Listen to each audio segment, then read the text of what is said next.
Cette émission est une gracieuseté des archives personnelles de Normand Daoust.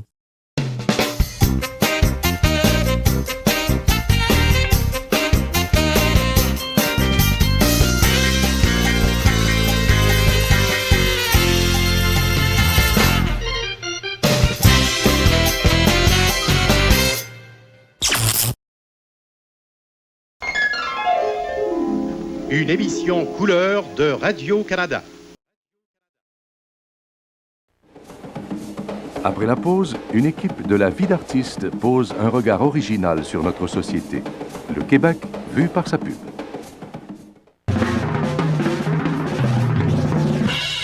Ouattatata.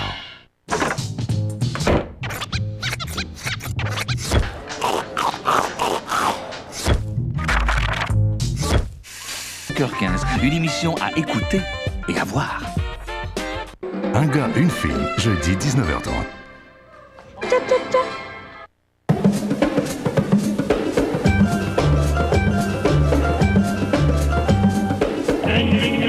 Kraft. Le grand sac d'Orléans. Lui, Canada. 7 chaussées chacun, 7 chaussées chacun, 7 chaussées chacun, 7 chaussées chacun.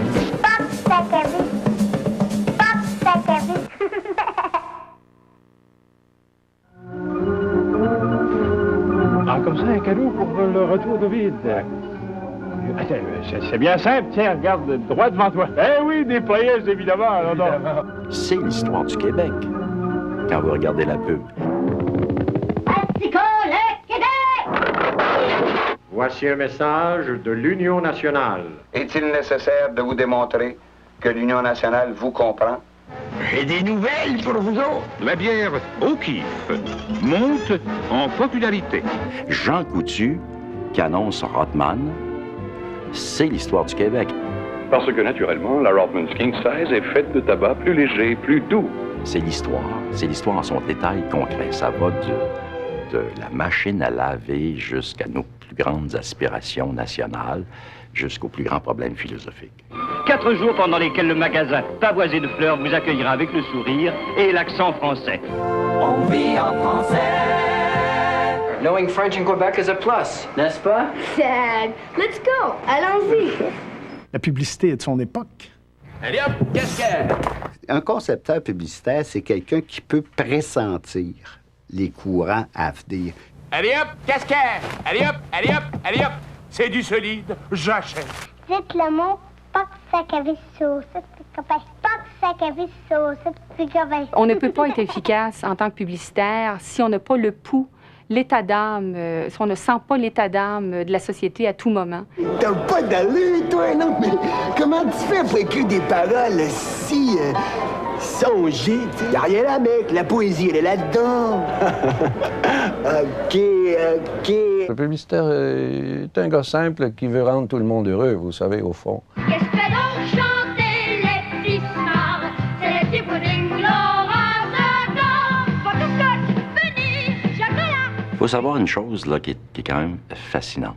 C'est la première fois que l'humanité, que ce soit au Québec, en France, aux États-Unis, en Occident, c'est la première fois que l'humanité peut regarder 50 ans de vie, d'évolution sociale, en images télévisuelles. Tous les gars et toutes les filles du voisinage, on aime ça. Danser avec Coca-Cola, y a de la joie. Entre copains tous du même âge, quand on voit un coke vite et froid. J'aimais danser, j'aimais chanter, j'étais jeune, je buvais du coke, j'étais content. C'est tout. C'était l'époque de jeunesse d'aujourd'hui, c'était le début des années 60. Et donc, c'est une époque ça, d'insouciance. Hein? C'était une époque où on se laissait vivre.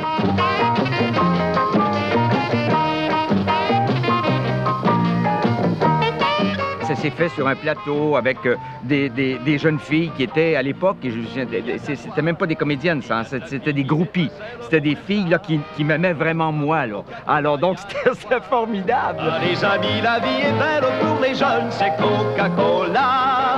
Pour les jeunes avec Coke, il y a de la joie.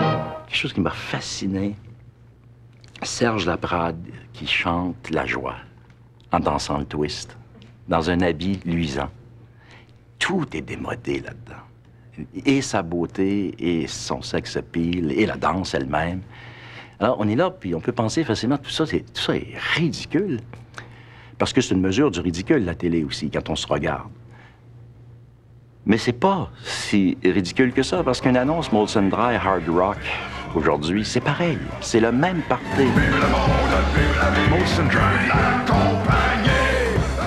Ce sont des années d'abondance, les années de ces 15 années-là, de 46 à 60. Donc, les gens ont de l'argent, les gens peuvent consommer. Et la radio est là, la télé qui arrive, le rock aussi pour les jeunes. Hein? Puis le Québec a été très perméable à ça. Je sais pas, moi, Rock Around the Clock de Bill Haley, ça arrive en 1955. Elvis Presley arrive en 1956. She rolled me to the east, she rolled me to the west. She's a gal that I love best. Tutti frutti, oh Rudy. Et voilà que pour la première fois s'installe une société de consommation pour adolescents. Allô, vous autres qui êtes dans le vent, et parfois, hélas, qui êtes sous le vent. Ces jours-là, où ça ne va pas, où un rhume vous irrite la gorge, vous bloque le nez, ou encore vous donne mal à la tête. Eh bien, faites comme ceux qui sont dans le vent.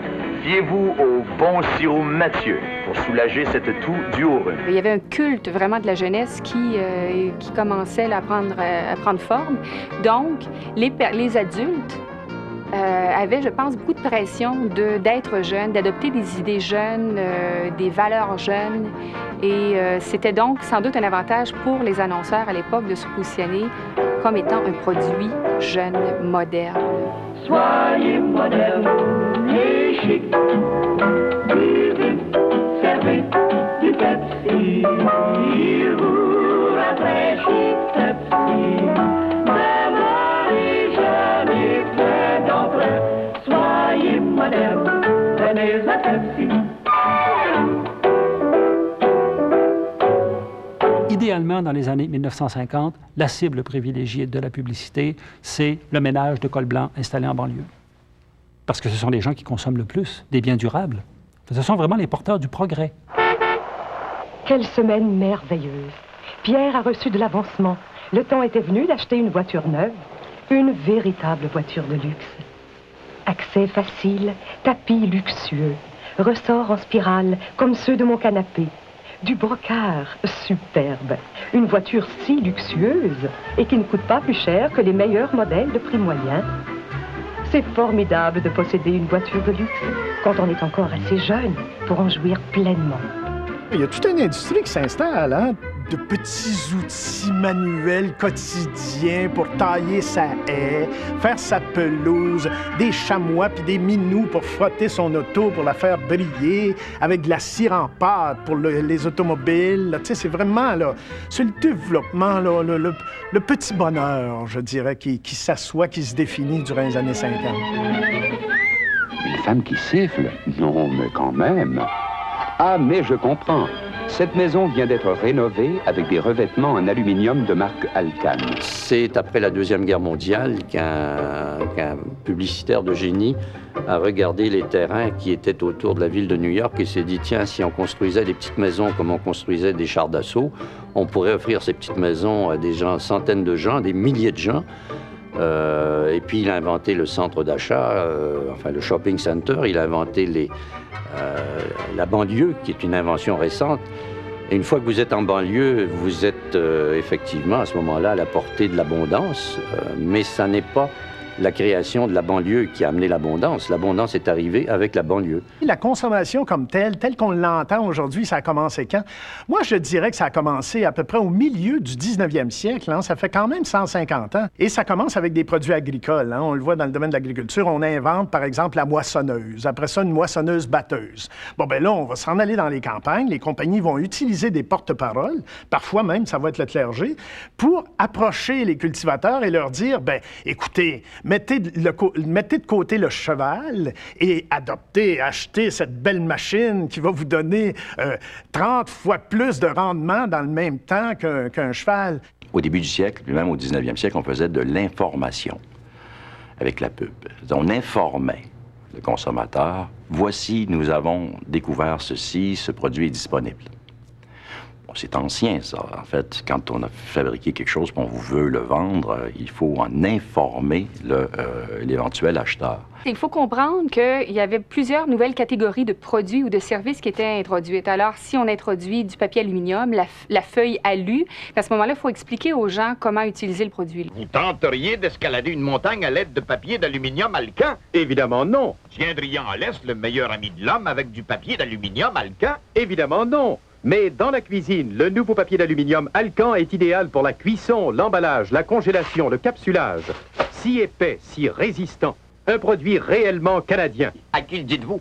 La télévision influence l'achat. Absolument. Beaucoup même qu'on prend un remède de annonce, on prend tout. Il annonce avec des nouveaux savons, on le prend. La deuxième partie de ce siècle a été obnubilée par la publicité. On peut voir un progrès dans les techniques publicitaires, dans la finesse avec laquelle on vous vend un objet. Au début, c'est très cru, c'est très simple. On vous dit que ceci est meilleur que cela.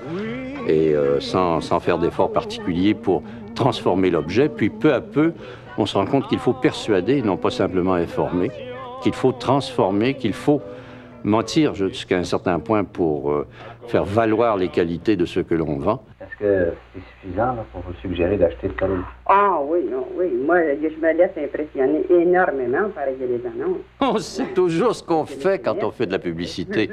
Bien sûr que je savais ce que je faisais. Au point où un jour, j'ai exigé de boire le café Maxwell House qu'on me demandait d'annoncer. Et j'ai découvert que je le détestais tellement que j'étais incapable d'écrire une ligne sur ce café. Ce qui m'a amené mon départ, d'ailleurs, de l'agence de publicité, éventuellement. Mais je ne savais pas à quel point nous étions dans l'éphémère. Je m'en doutais. On va mettre tout le 20e siècle pour raffiner notre approche, hein, pour comment dire, réfléchir sur comment réagit une population, à quoi elle est sensible. Ça, c'était nouveau dans l'histoire de l'humanité et c'est au 20e siècle qu'on va s'arrêter à des questions semblables, que les publicitaires vont en venir lentement à définir leur travail.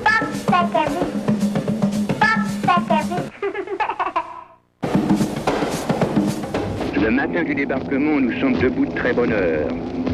À 5 heures, une ligne grise. S'il n'y avait pas eu les deux grandes guerres mondiales au 20e siècle, la société de consommation ne serait pas tout à fait la même, n'aurait pas été, comment dire, stimulée autant.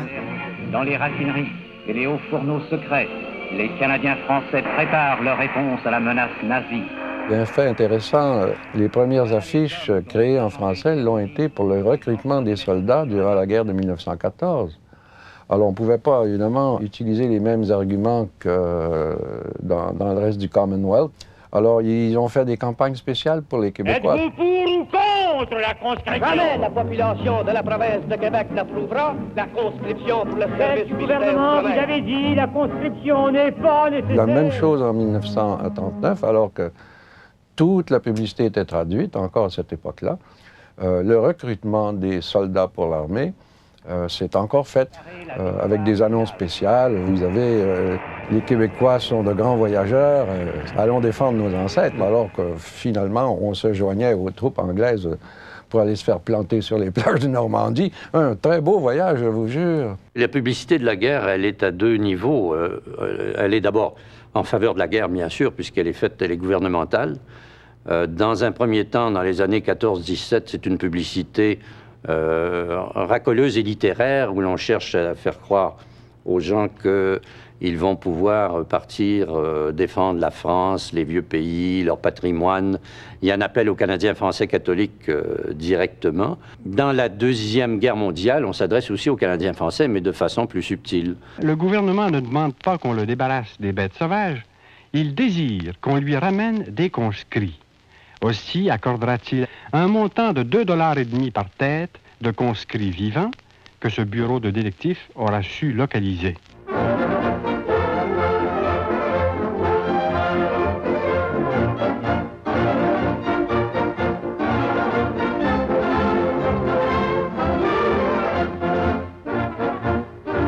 De 1914 à 1918, il y a la Grande Guerre, le premier grand conflit mondial.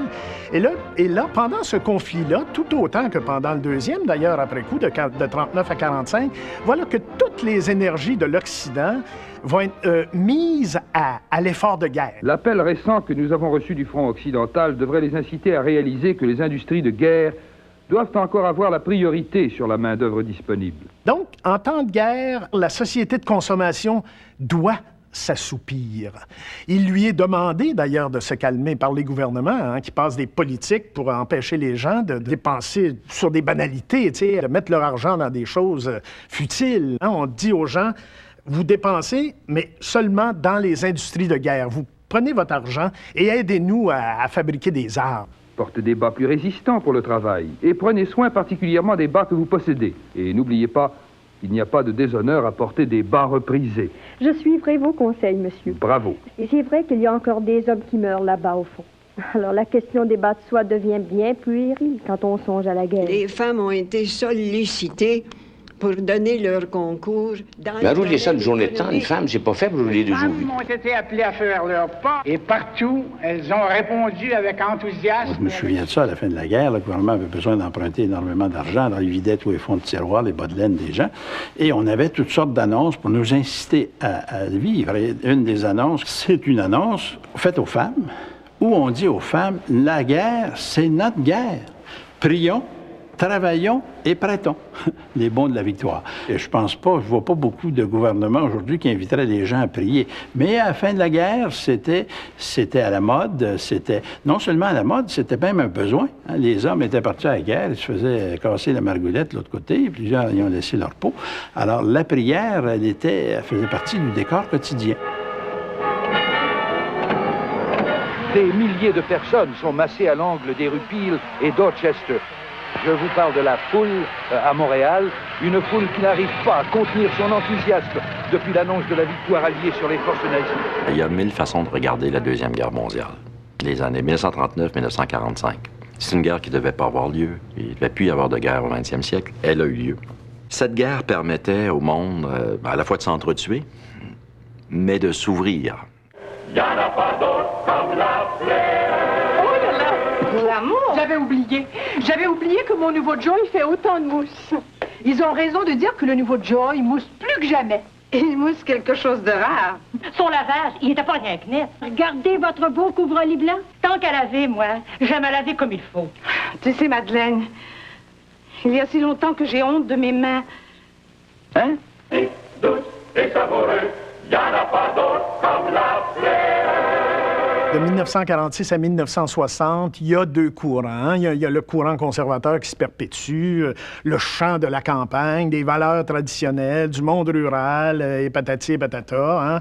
Bon, ça perdure. Mais en même temps, le Québec n'est pas complètement isolé du monde. Il est en Amérique du Nord et le Québec est sait très bien comment vit la famille type américaine. Au lendemain de la Seconde Guerre mondiale, grâce à l'épargne accumulée, et grâce aussi à l'élévation du niveau de vie, par le quasi-plein emploi, l'implantation de l'État-providence, la grande majorité des foyers ont pu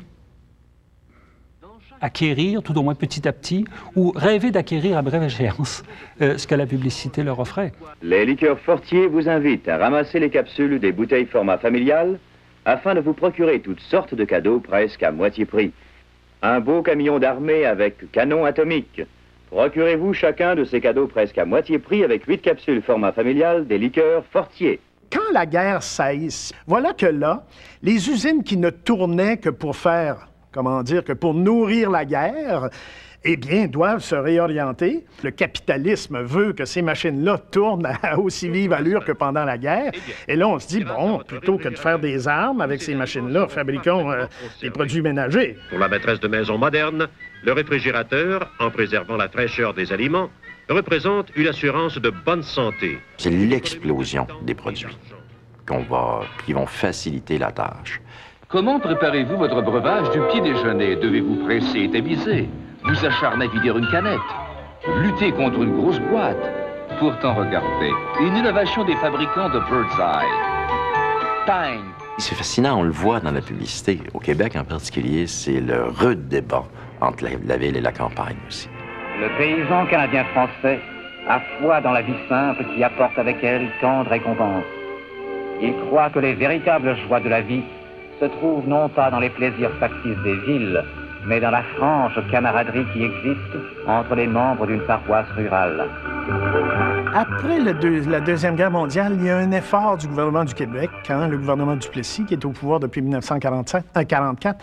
Il y a un effort, pour ramener, entre autres, les femmes à la maison, en essayant de chanter la famille, en essayant de décrier la vie en ville. On va dire, la ville est un lieu de perdition. Demeurez chez vous, à la campagne, vous allez être roi et maître sur votre patelin, vous ne serez pas atteint par les misères du monde. Alors qu'en fait, il y avait une majorité, le Québec était majoritairement citadin depuis 60 ans.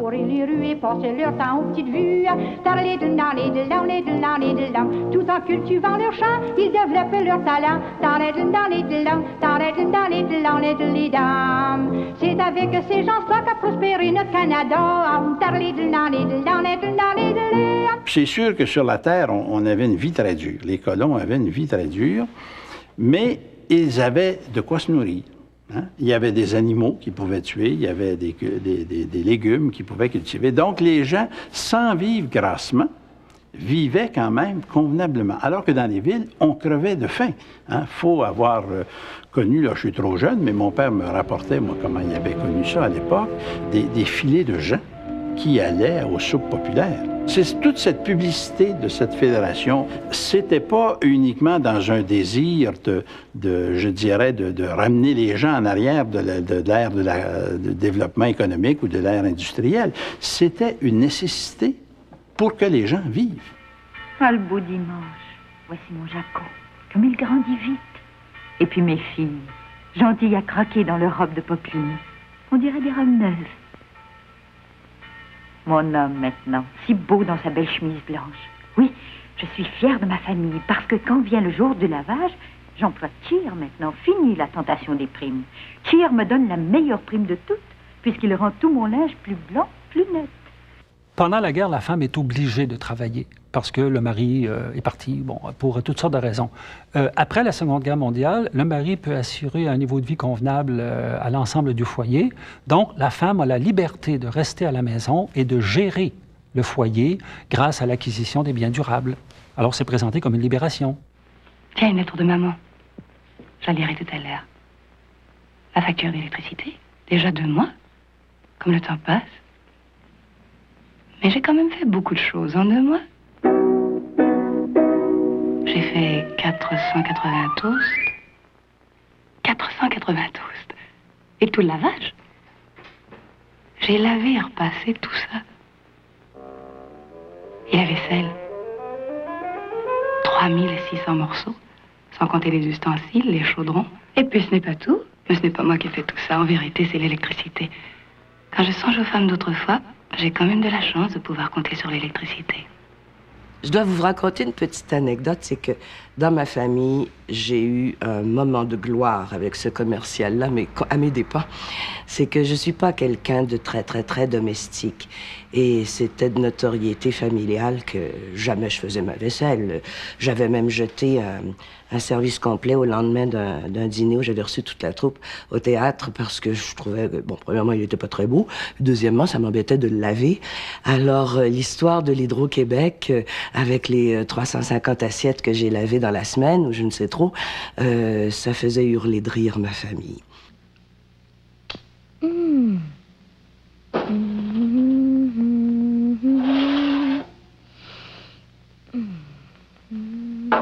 Quand nous avons demandé à Sylvie Laforêt d'essayer la farine Robin Hood pour un gâteau seulement, nous lui avions bien promis plus de satisfaction.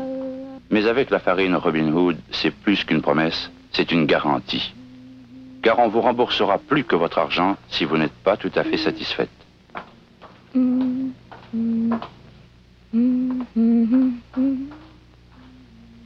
La prochaine fois que vous aurez besoin d'un petit peu de farine, essayez donc la farine Robin Hood. Vous n'avez rien à perdre. Est-ce qu'il y a de la bonne soupe au poulet aux nouilles? Je sais pas, mais moi je veux de la légume jardinière. Moi je veux de la poulet. Quand vous servez de la soupe et que la famille ne demande que des soupes Lipton, c'est qu'il y a de bonnes raisons. En fait, plus de 15 raisons savoureuses. Seul Lipton fait autant de variétés. Vous regardez les souvenirs télé de Normand Daou. Et parfois de légers désaccords. Comment rétablir l'harmonie? C'est assez! Après la guerre, la femme ayant pris le goût du travail, c'est évident qu'à ce moment-là, on a pensé, ça a été le réflexe normal de dire maintenant, là, fini les vacances ou je sais pas quoi, là, il faut revenir à la famille, il faut reprendre cet effort de natalité. Je disais la semaine dernière que le mariage est un ensemble de bonnes relations entre l'homme et la femme et qu'elles doivent être mutuelles et réciproques. En somme, le bonheur entre mari et épouse est fait de petites choses. Vous savez, mesdemoiselles, qu'on prend un homme par l'estomac. Je déteste me citer en exemple, mais après 26 ans de mariage, ce soir, j'ai encore bien mangé. Des petits hors d'œuvre, une bonne soupe, et en fait, qu'est-ce que c'était? Ah, c'est bête, c'était pas plus compliqué que de la saucisse. Entre nous, de la belle fermière. Pas compliqué, hein? Mais ça rend son homme heureux. La saucisse, la belle fermière, ça fait partie de la famille. Au cas où vous seriez un peu paresseuse et au cas où vous aimeriez le bœuf bourguignon, j'ai une bonne recette à vous donner. Sans travail. D'abord, je prends 3 livres de bœuf en cubes. Je saupoudre d'une enveloppe de soupe à l'oignon, Lipton, et d'une enveloppe de crème de champignons, Lipton. Et attention, hein, pas n'importe quelle soupe, Lipton.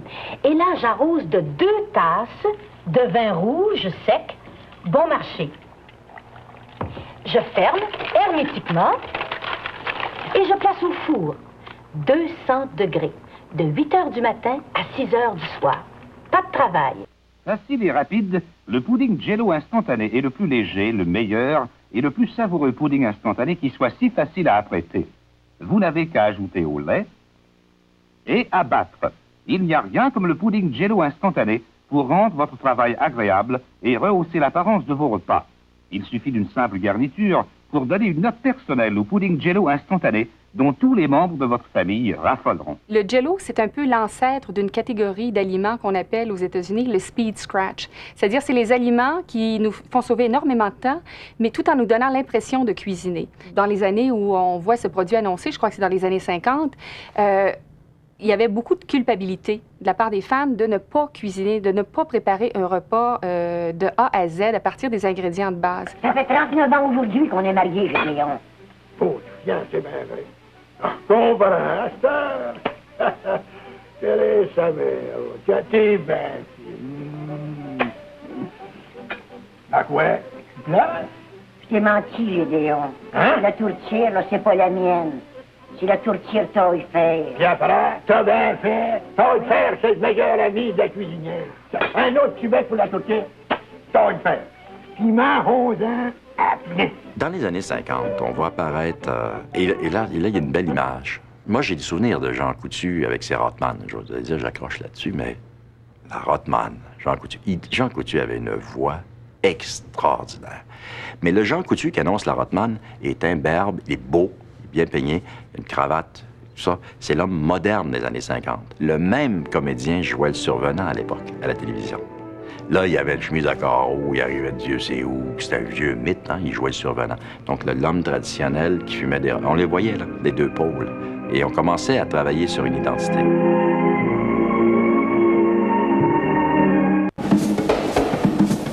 On est 6 millions, faut se parler. C'est curieusement la bière qui a dilué le véritable affrontement dans cette société où il y avait conservateurs et libéraux qui s'affrontaient.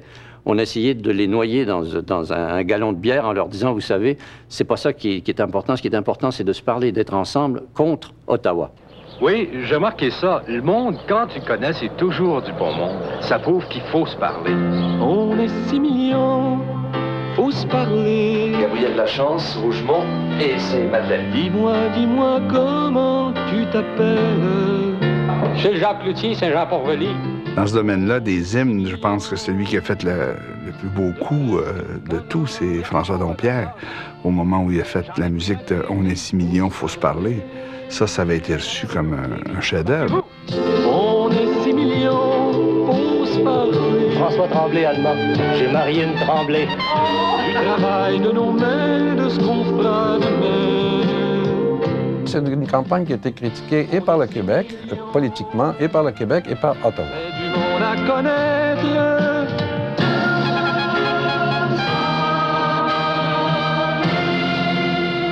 Il y en a à Ottawa qui ont dit cette campagne-là va nous mener tout droit au séparatisme. Mais à Québec, et je ne nommerai pas personne parce que ce sont des amis aussi, il y en a eu pour dire voilà l'exploitation la plus terrible du sentiment national. On a joué énormément sur ce que j'appellerais la corde politique et la fierté des Québécois. Il y avait le renouveau du nationalisme, on l'a exploité à fond. Et Jacques Bouchard était sûrement celui qui l'a exploité à la fois le plus et le mieux. Dans une caisse populaire, on est entre nous, chez nous, pour s'aider, non pour s'exploiter. C'est aussi normal d'y emprunter que d'y déposer, car c'est une coopérative d'épargne et de crédit.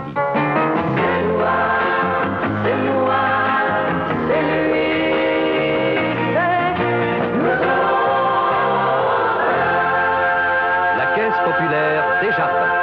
Le Québec s'est libéré, s'est secoué un petit peu. Les publicitaires s'engouffrent, je pense, dans l'espace que crée la Révolution tranquille. C'est la naissance de BCP et de quelques agences francophones.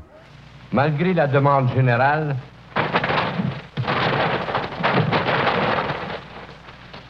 il n'y en aura pas de commercial pour les brasseurs de la bière 50. Avant les années 60, on peut dire que la majorité des publicités étaient des traductions. On doublait ou l'on mettait une voix off par-dessus des images étrangères, des images d'à côté. Ça n'est que par la suite qu'il y a eu des images tournées ici parce qu'on a pu faire la preuve que l'on pouvait vendre plus en étant plus en rapport avec la population. Ah oui, au Québec, on se faire des carottes et des moteurs, des soupapes et des bijoux. Ah oui, au Québec, on se faire des maxi et des mini, des oignons, des caramels. À la fin des années 60, il y a, par exemple, une campagne, c'est « Québec sait faire ». Il sait faire des boutons de culotte, des bricoles, des combinaisons, des lingots d'aluminium. Bon. Des bretelles et du whisky, du nylon et des dessous, des mitaines et des cercueils, des antibiotiques, des souffleurs, des avions, des chaloupes et des éviers, de la colonie du papier, des radars et des thermos. Et là, t'écoutais ça, puis tu dis, nous sommes vraiment uniques au monde. Québec sait faire. Achetez du Québec, d'abord. Le côté nationaliste ne pouvait pas faire de tort. On était content de s'appeler Cousineau, on était content de vivre au Québec, on était content que le maire Drapeau ait fait l'Expo 67. Un jour, quand tu viendras, nous t'en ferons voir de grands espaces. C'est le pavillon du Québec, notre pavillon. Le défi d'un climat rude et d'un pays immense qu'il fallait conquérir. Visitez le pavillon du Québec à l'Expo, vous serez encore plus fiers d'être Québécois. On soit devenu Québécois et qu'on s'appelle maintenant des Québécois. Moi, je pense que c'est en grande partie la publicité qui en est responsable. N'oubliez pas que dans les années 50, la pub fait référence aux Canadiens français catholiques, il ne fait pas référence aux Québécois. Le Québécois va apparaître dans d'ailleurs une euphorie de musique des années 70. Ça en est fatigant. C'est nous. Le pays, c'est nous, envers Québec. Le pays, c'est nous, ce qui nous. Dans ce temps-là, ils faisaient des commerciaux. Il y a du monde partout. On voit plus ça. Quand on est Québécois, on est fier de son choix. Et parce qu'on a du goût, de la Molson, c'est ce qu'on boit chez nous. De la Molson, c'est ce qu'on boit chez nous. Ton choix est fait. Serre-toi. La publicité était assez heureuse, d'ailleurs. Elle était joyeuse, elle n'était pas agressive. Elle avait beaucoup d'espoir. D'après moi, elle portait beaucoup d'espoir à cette époque-là. Des deux bords du fleuve, je t'invite à danser, j'ai le goût de fêter. Des deux bords du fleuve. J'ai été chanceux. J'ai trouvé une bonne toune. J'ai eu des bonnes paroles. On n'a pas essayé de vendre quoi que ce soit. On a simplement essayé de s'identifier au peuple québécois, aux gens, pour faire une fête. J'ai le goût de m'offrir l'été de ma vie. Oh oui! Ce qui est remarquable, c'est que les gens ont tellement aimé la publicité qu'ils ont téléphoné au gouvernement pour demander, ou aux agences pour demander si on pouvait avoir la musique, avoir le 45 tours. On en a vendu 60 000 copies, ce qui est extraordinaire.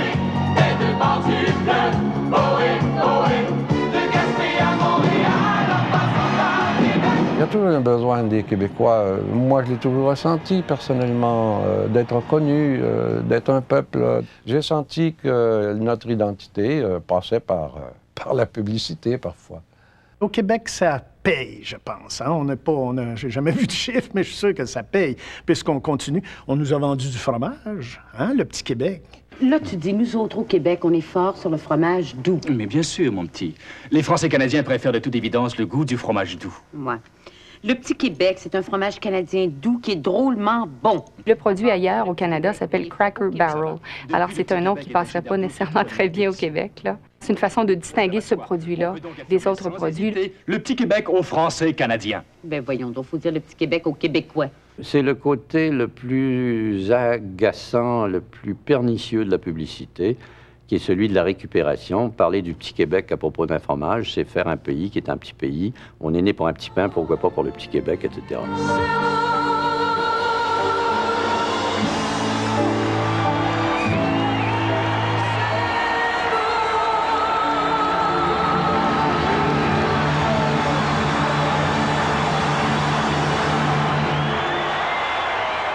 Il y a beaucoup d'institutions qui ont utilisé la carte Made in Québec. Nous sommes ensemble, Dieu que nous sommes beaux, quand nous sommes jamais plus forts que quand nous sommes ensemble. Nous avons au Québec des ressources hydrauliques fantastiques. Non seulement nous les avons, mais elles sont exploitées. Et nous en bénéficions. Hydro-Québec a servi à ça. Desjardins sert à ça. Les grandes corporations, il y a à la fois les institutions et les grandes corporations, les immenses, là, les monopoles, ils vont adopter un axe. Et ça va devenir un axe majeur de construction de l'identité.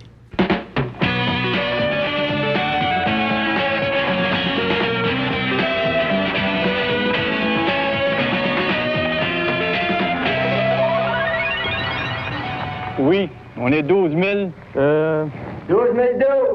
12 012 pour assurer votre confort. J'ai fait longtemps la publicité d'Hydro-Québec et un jour, Jacques Bouchard m'a volé le compte d'Hydro-Québec. Je me disais, ça me prend pour arriver à le reprendre un slogan qui soit percutant, premièrement, et un slogan qui soit dans la foulée des « On est 12 012 ». Donc, un slogan qui commencerait par « On ».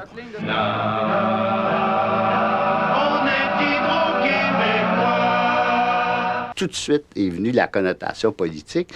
J'avais dit à Roland Giroux, qui était président d'Hydro-Québec, par Marcel Couture, c'est tellement bon ce slogan, il faut qu'on le vende à Bourassa.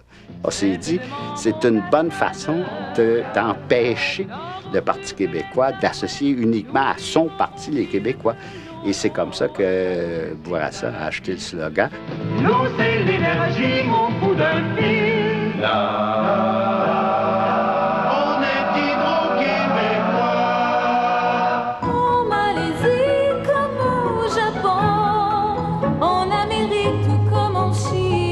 Alcan est le plus gros exportateur d'aluminium dans le monde. Les Québécois ont une longue histoire dans l'industrie de l'aluminium. Il y a l'Alcan aussi, hein? L'Alcan qui est installé au Saguenay depuis 1927. Ils vont devoir se donner une raison sociale canadienne en 1902, mais il ne faut pas oublier que c'est américain. Hein? Et l'Alcan va venir nous dire, durant les années 70, nous sommes Québécois. Nous sommes, comment dire, la compagnie québécoise par excellence. Plus j'y pense, quand je regarde tout ça, je me dis, Alcan est né au Québec et pour longtemps. En jouant là-dessus, c'est certain que l'Alcan, allait touchait aux cordes sensibles des Québécois, des Québécoises, en utilisant des arguments semblables. Hein? Ces institutions se disent il me faut une image. Et cette image est confiée à une agence de publicité, laquelle propose, et on essaie de persuader l'institution que ça va être très bon pour son image de se présenter comme ceci ou comme cela. C'est le monde merveilleux de la publicité, qui est dans le fond un monde factice, artificiel, où l'artifice est plus important que le fond.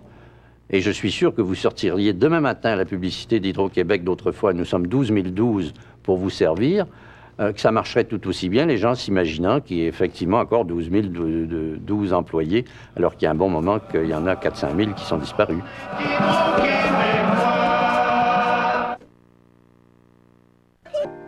Bonjour, bonjour, les hirondelles. On a longtemps cru que les valeurs véhiculées durant les années 60 et 70 étaient, mon Dieu, des valeurs qui ne pouvaient tourner court. Hein? C'est certain qu'on s'en allait vers le succès, qu'on s'en allait vers l'abondance, vers le paradis, ou je ne sais pas, moi, bon. Et là, on s'est rendu compte, fin des années 70, début des années 80, que ça ne se réaliserait pas de cette manière-là, si ça se réalisait.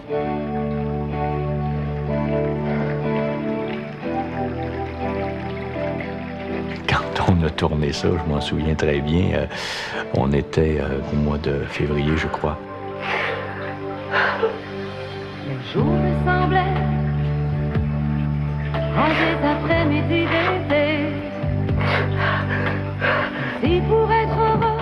Je me souviens, les maquilleurs et les coiffeurs et puis les costumiers m'avaient habillé. Puis quand je suis arrivé pour tourner le truc, il me dit, hey, il dit, ça n'a pas de bon sens, ça. Il dit, c'est pas une pub de shampoing ou de beauté qu'on tourne, là, tu sais. Il dit, il vient de se battre avec sa femme. Il y avait des jours remplis de soleil. Là, il m'a demandé, il dit, on peut-tu se battre? Fait que là, j'ai dit, oui. Alors là, lui, il a sauté sur moi. C'était ça que j'avais avec Jean-Claude Lauzon. On n'avait pas besoin de se parler, puis il savait que j'étais un gars physique, un gars comme ça. Fait que c'est pour ça qu'il m'a dit, ça te dérange, on va se battre.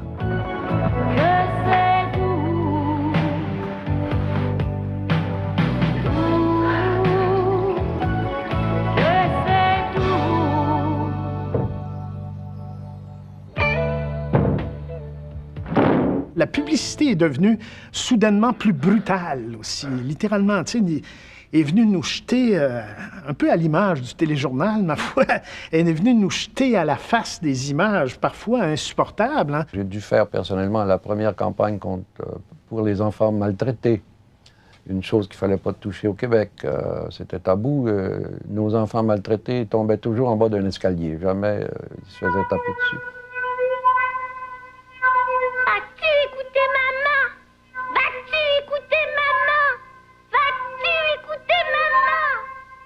Hier, Louise a été durement battue par sa mère. Aujourd'hui, elle bat sa poupée. Et demain, si elle n'est pas aidée, elle pourrait battre ses propres enfants. Il faut, de toute urgence, intervenir et améliorer les services aux enfants mal aimés. Il y a de la joie. Bonjour, bonjour, les hirondelles. Il y a de la joie. Dans le ciel par-dessus le toit. Il y a de la joie. C'est certain que durant les années 80, il y a, comment dire, les gens sont davantage laissés à eux-mêmes. Hein? Sont plus, je parlais d'un désengagement de l'État. On revient un peu aux valeurs du capitalisme. C'est au plus fort la poche. Paie-toi cette chose-là. Occupe-toi pas du reste. Vas-y, paye-toi une belle bagnole. Fais-la toi-même, ta vie. C'est plus on est 12 012 ou on est 6 millions. C'est vraiment, allez! Vas-y, t'es capable. Pour ne pas dire débrouille-toi tout seul, on n'est plus là pour te seconder. Quoi? T'as l'air surprise. C'est pas moi qui voulais qu'on se sépare. Ça fait que ce qui est à moi reste à moi, puis ce qui est à toi est à toi. De toute façon, t'es pas vraiment dans la rue. Tu peux toujours retourner chez ta mère. L'ignorance de vos droits peut vous coûter cher. Mieux vaut consulter un avocat, une avocate, avant. Oui, il est vrai que nous nous sommes libérés et nous sommes une société avancée. Nous nous protégeons, nous avons de la compassion, on a du bien-être social, on aide les gens qui ont de la misère et on le voit dans la pub. La société se serait comme améliorée. Ce que vous lisez sur ce visage ne s'apprend pas dans les livres.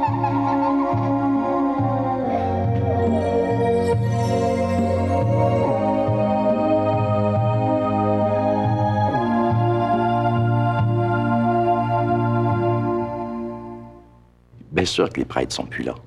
La tradition n'est plus là. Mais ça nous prend 3 heures de psychologie par jour à la radio pour nous soigner. On est tous en croissance ou en décroissance personnelle. On est tous en train de se poser des questions sur notre solitude. On est extrêmement vulnérable. Et la publicité le traduit. La publicité travaille dans des axes de notre vulnérabilité. Pour vivre, cet animal tue. Vous aussi, vous pouvez blesser ou tuer si vous conduisez en état d'ébriété. Mais vous devrez vivre avec votre conscience tous les jours et pour le reste de vos jours. L'alcool au volant, c'est criminel. Lucie Paquette est entrée dans ma vie par un bel après-midi ensoleillé.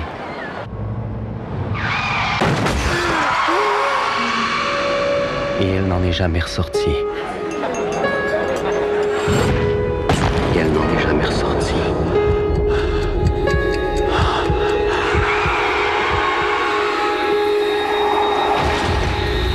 Ce qui frappe le plus, c'est l'absolue tristesse, tragédie de la vie. Alors, il y a de grandes pubs au Québec, dans l'histoire du Québec, qui ont marqué l'imagination populaire par la représentation de la douleur, de la violence, de la perte et de l'irréparable. La pub a ce pouvoir de nous mettre en présence de l'irréparable. Et c'est grave, ça.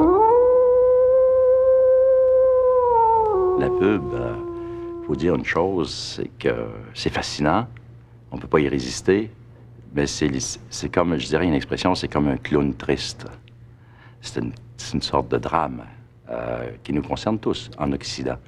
Le clown est triste à la fin, parce que c'est un échec. La société de consommation est un échec, mais je ne parle même pas de la société de consommation. Nous, on croyait en 1947 qu'on avait frappé le jackpot du bonheur, libération, contraire, plus de guerre, prospérité, bungalow, frigidaire, bonheur total. On n'y est pas arrivé. On ne va pas se suicider pour autant, mais on devrait. Tu sais, on est 6 millions, 7 millions, on devrait en parler. Oui, nous sommes devenus des consommateurs, mais on était des êtres religieux, on est devenus des citoyens, ça a duré quelques mois, et nous voilà maintenant des consommateurs, ça dure ce que ça veut. J'ai vu apparaître la consommation et l'abondance. Je fais partie sûrement des chrétiens coupables qui se disent, après tout, on devrait faire autre chose que de consommer. Mais si je regarde la génération des enfants qui sont les miens, qui donc ont 40 ans au moins, là, à peu près, je les vois pas très malheureux dans leur consommation. Je pense que les gens sont beaucoup moins cons qu'on les imagine et que la publicité ne les détruit pas. Moi, le souhait que j'ai par rapport à la publicité de 2030, c'est que les publicitaires vont endosser un rôle vont reconnaître l'importance du rôle qu'ils jouent dans la société au niveau des valeurs et qui vont assumer ce rôle-là et commencer à se préoccuper de l'éthique, de la bonté, de la gentillesse, et que ces valeurs-là vont passer de façon naturelle dans la publicité. Qu'est-ce que les gens vont penser de nous dans 20 ans quand ils vont regarder la publicité d'aujourd'hui? Ils vont peut-être sourire, comme quand on voit la publicité qu'on faisait durant les années 60. Hein? On trouvera peut-être que le langage était primaire, mais entre vous et moi, je m'en fous. On pense à ce qu'on veut de ce que nous sommes, mais j'espère qu'on sera assez intelligent dans quelques années pour ne pas nous réduire à notre publicité.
Ce grand sacrifice. sac d'Orléans.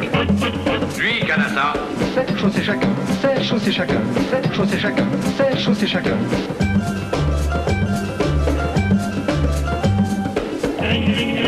Grave. Le grand sac d'Orléans. Lui, Canada. 7 chaussées chacun, 7 chaussées chacun, 7 chaussées chacun, 7 chaussées chacun.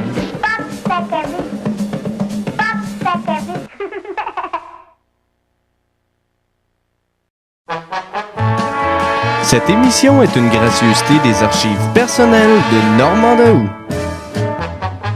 Normand